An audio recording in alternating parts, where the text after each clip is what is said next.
Thursday. Is that just sort of giving Isaiah a little more time just to get comfortable in the playbook in terms of going with a guy who maybe had just been here a little bit longer? Right. Yeah, we'll continue to work Isaiah, Moncrief, all the receivers, and we'll just have to go based on which player is is the most ready to help us that particular week, and see who can take advantage of the opportunities, who can earn the opportunities, and then take advantage of them in the game. And then just on the other Isaiah, just your first look at Isaiah Mack, the defensive tackle. What has it been like working with him the last few weeks in terms of, what he's been, and how did he show up on the, 11 snaps the other day? Yeah, Isaiah's been good to work with. And he's a sharp kid, has a good understanding of football, and has been able to pick things up pretty quickly. Had a few snaps against the Texans, and was in on a tackle. Had a few positive plays. Certainly some things that he needs to work on, and we'll need more reps at. But again, we'll keep working with him. And then one quick look ahead to the Cardinals. I know you turned the page quickly here. Just how explosive is this offense from what you've been able to sort of see as you started to study them? Yeah, very explosive. They're as explosive as anybody we've played.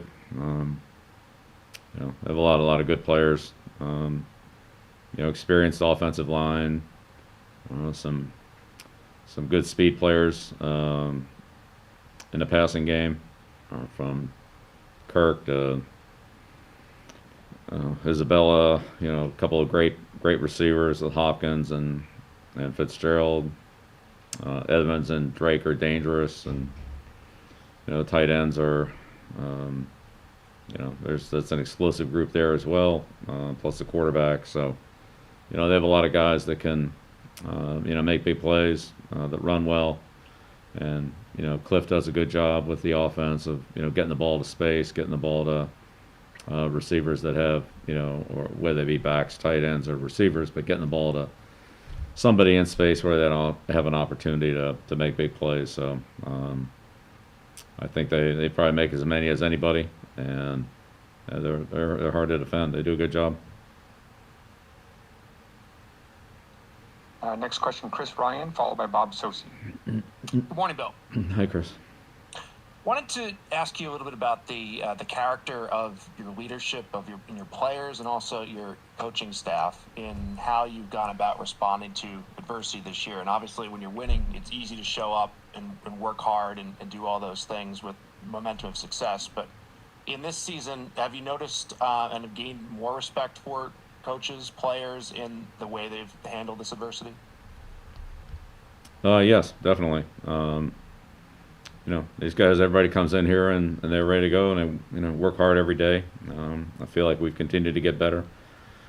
Obviously, we've come up short, and at times, and that's disappointing for all of us. But come back with a determination to try to improve that, and start over again the next week. And so I have a lot of respect for the players and the staff. It's been a consistent theme all year, all the way back to the spring.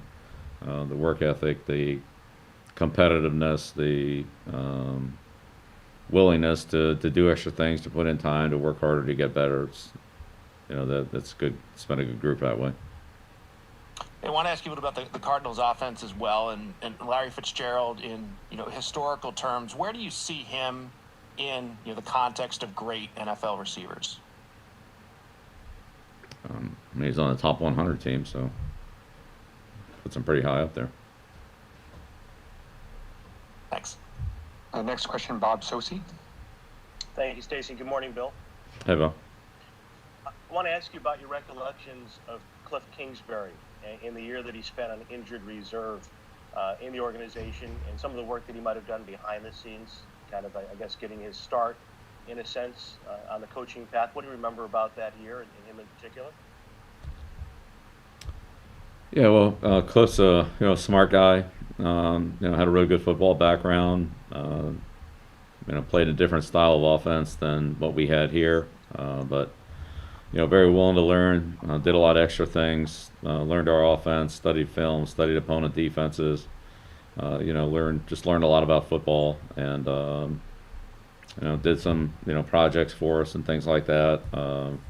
And he was very good at those, and you could tell he was smart and understood the game, understood concepts. It's not a guy you had to tell anything more than once, and he picked up a lot of things on his own. So he was very, very good to have around on the team and work with. Is that reflected in what you see in his offense today? Well, yeah, I mean, what we were doing offensively is quite different than what they do, but In terms of his acumen, what his knowledge of football, do you see it having evolved to this point in his coaching?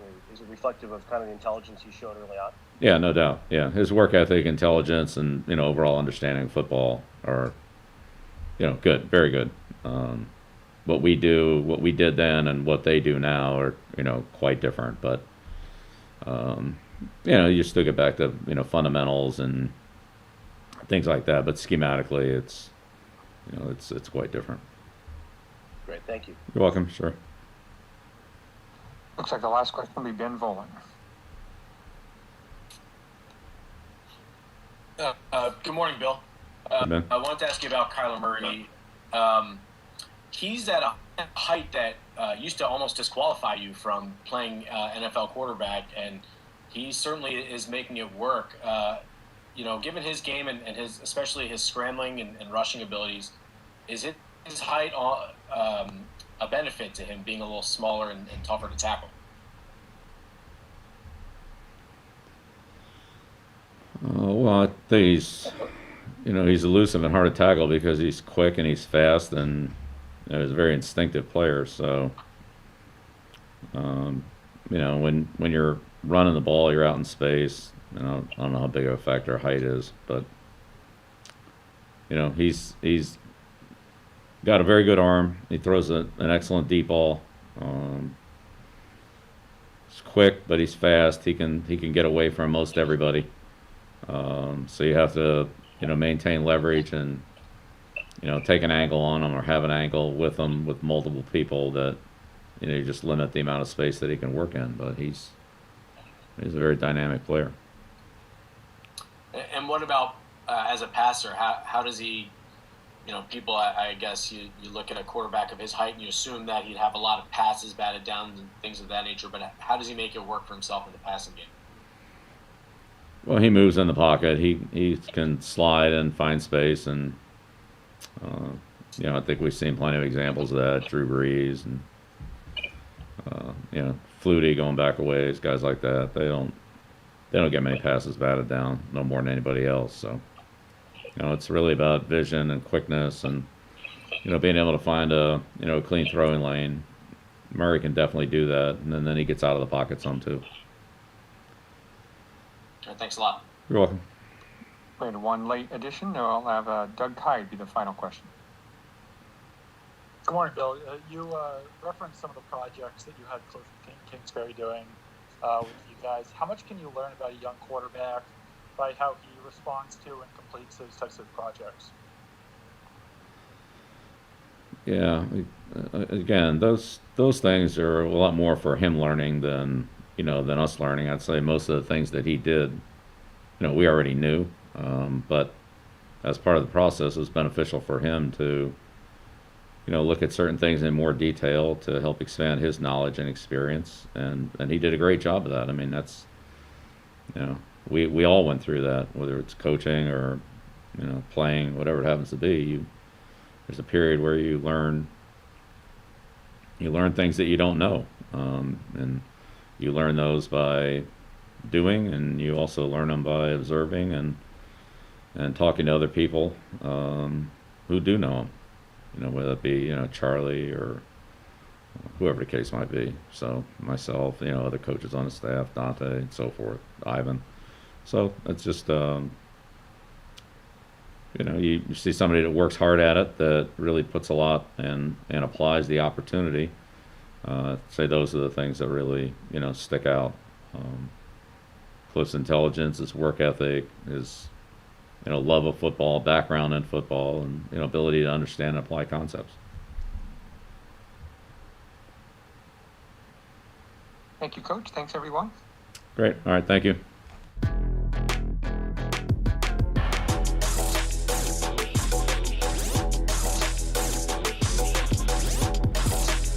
Head to Dunkin' for the snacking menu. America runs on Dunkin'. In New England, we are resilient. It takes hard work to earn respect. Sometimes it takes decades. And it always takes someone being on your side. Ready or not. Gillette ProGlide and ProGlide Gel. 5 blades and a pivoting flex ball designed to get virtually every hair on the first stroke while washing away dirt and oil. So you're ready for the day with a clean shave and a clean face. For over 60 years, this team has transformed itself into a championship organization. For over 160 years, our team has demonstrated a similar mentality. There are no days off. Our front lines are fortified by people who sacrifice individuality for the team. Our shelves are also stocked with the best quality products and ingredients. Our team members know their roles. We're proud to do our jobs. Shaw's, the official supermarket of the 6-time champion New England Patriots.